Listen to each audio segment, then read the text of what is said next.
The big picture shows us that at the same time that Hunt moved from working inside Harriman's office to go to the CIA where he supervised at the Bay of Pigs invasion, at the same time that Richard Bissell moved from working inside Harriman's office to go to work for the CIA where he became the director of planning for the Bay of Pigs operation, at the very same time, the oldest son of Harriman's closest associate went to work in the exact same outdoor office where Hunt and Bissell were now operating.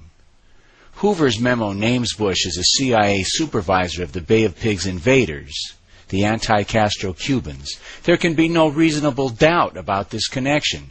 George Bush was working for the CIA, assisting in their operations at the Bay of Pigs, working for Bissell, working with Hunt, working with Sturgis, supervising the CIA's misguided anti-Castro Cubans. His supervision of Hunt and the others at the Bay of Pigs is a key piece of evidence linking him to the assassination, but it is not Bush's only connection to Hunt and the other suspects. After Bush got beaten up, losing 2 elections for Senate, Nixon brought his sorry butt into the White House, trailing E. Howard Hunt behind him. Haldeman says no one could figure out who brought Hunt into the White House, but it isn't that hard to figure out, because not only did Hunt and Bush come to work for Nixon at exactly the same time, but no one in the White House had any connections to CIA operations. No one had any connections, while Bush, on the other hand, was directly involved in the same CIA operations in the same area at the same time that Hunt was. And there's more to this story. Nixon's chief of staff says that everyone was astonished and flabbergasted in 1970, the day that Nixon announced that he was bringing John Connally into the White House as his Secretary of Commerce. No one understood the connection between these two, one the leader of the Republican Party and the other the leading Texas Democrat. Haldeman says, however, that Connally insisted that before they could hire him, they first had to get a White House job for Bush.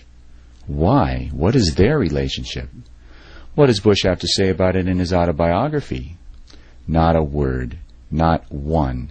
If he and Connally ever spoke in their entire lives, Bush doesn't mention it. How can you possibly explain the connection between these people? Do these guys have anything in common? The answer is either no, they all came together in 1970 for no apparent reason, or the answer is this one: they all met on the same road to power. And there's more to the Nixon-Bush-Hunt connection than that they came together at the same time in the same place.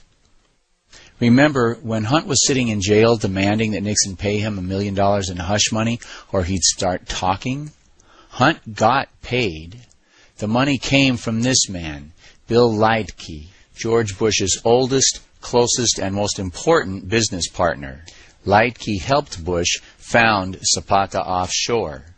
And then, in 1959, when the CIA needed the company, Leitke handed the company to Bush, made Bush the sole owner, so Bush could carry out secret operations without any outside observers getting in the way. The fact that Bush's closest business partner paid Hunt the $1 million is just one more connection between Hunt and Bush.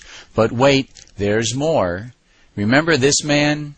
Leitke's money actually went to him. Ramon Rodriguez. He was a CIA-trained money launderer working in a Mexican bank, and he wrote the actual checks that Hunt received. I made payments for the Watergate burglars, yes.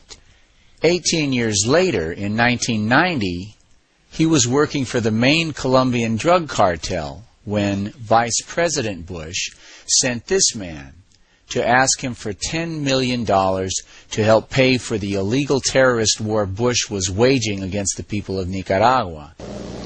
Well, the only government mention that he made was Vice President Bush. The request for the contribution made a lot more sense because Felix was reporting to George Bush. Here you have a CIA guy reporting to the old boss. Now, how did Bush know this guy? How did he know he had $10 million, and how did he know that he would pay it? It's a good question. Whatever the reason, the connection is still there. Bush is connected to him by this incident, and through him, Bush again is connected to Hunt. Two more connections between Bush and Hunt. It's starting to get ridiculous. Hunt's mother is not so thoroughly connected to Hunt. And now let's look at Bush's role in the cover-up.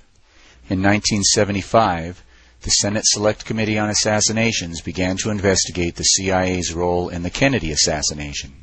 The committee uncovered the CIA internal memo that Spotlight magazine wrote about, which says that Hunt was in Dallas on the day of the assassination. William Colby was director of the CIA at the time. Oh yeah, Hunt was there all right. He and Bush were in charge of the shooters. And he was cooperating with the committee.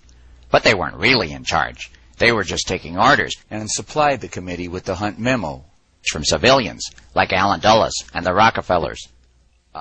Maybe I Colby should was shut up suddenly fired, and, out of the blue, supposedly with no CIA experience, George Bush Sr. was appointed to take over as head of CIA. Why? What qualified Bush for this job? One thing. Bush could be relied upon better than Colby to cover up the facts of JFK's murder because Bush knew that the trail led straight to him. He had to cover it up, and he did. He ended CIA cooperation with the committee and effectively shut down the investigation. The fact that Bush played this leading role in the cover-up connects him to every person threatened by this investigation. So, there's a ton of evidence that connects George Bush to John Kennedy's killers. But now we'll look at a couple of pieces of strange evidence that while they don't connect Bush to the killers, do connect him to the assassination in ways that can only be described as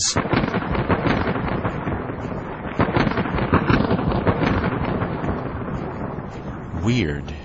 This is George de Mohrenschildt. He was a wealthy, Russian-born Texas oil man who liked to party with minimum-wage clerks. He helped get Oswald a job at the Dallas School Book Depository. Of course, he was CIA. The night before he was to be questioned by the Senate Committee on Assassinations, his head was blown off with a shotgun. In his pocket at the time was an address book, and in his address book was the entry, Bush, George H.W., Poppy, his family nickname, 1412 West Ohio, also Zapata Petroleum, Midland. By itself, this proves nothing. Taken in context, however, it is one more amazingly direct link between Bush and the assassination. But that's not all. FBI documents record that, on the day of the assassination, at 1:45 p.m., Mr. George H.W. Bush telephonically furnished the following: that he recalled hearing in recent weeks, the day and source unknown, that one James Parrott had been talking of killing the president when he comes to Houston. Now what the hell do you make of that? Just crazy. When questioned about the FBI documents, Bush says he does not recall making the phone call. His failure to recall such dramatic events puts him into a unique club. Like Nixon and Hunt, he can't seem to remember the events of November 22, 1963. It seems that this guy was everywhere, connected to every single aspect of the assassination, planning, execution, and cover-up. No one, not Hunt, not Connally, not Nixon, no one on the face of the earth could possibly have better credentials as a suspect than George Herbert Walker Bush. The scale in this case is tipped past a certain critical point. The probability that he was involved is genuinely beyond a reasonable doubt. The Hoover memo is not circumstantial evidence. It is direct, eyewitness, smoking gun evidence from the most influential figure in the history of American law enforcement. The rest of the evidence merely provides a context for this memo that makes it impossible to reasonably believe that the former president was not involved in the murder of John Kennedy. If we could present this evidence to an unbiased jury in Texas, they would certainly give him the death penalty.